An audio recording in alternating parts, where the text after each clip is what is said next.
Ja sam Branko Matina iz Hlebina, slikar, bavim se slikarstvom više od 40 godina, aktivno i tako eto.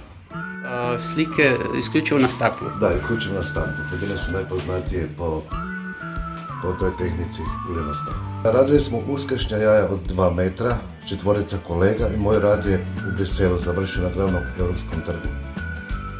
Svaka čast. Vidio sam ovdje jaja ispred crkve, da li je to isto vaše? Da, to je isto ja radio. 4 smo uvijek radili jedno jaje. Znači nemam nikad nijednu skicu na papiru, nego radim direktno na staklu, tako da su mi sve slike unikatne.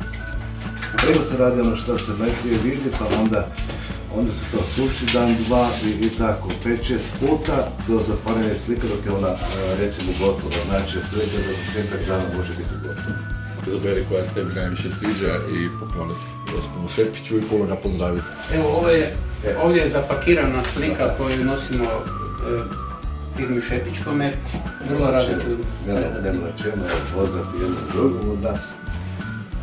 Zahvaljujem.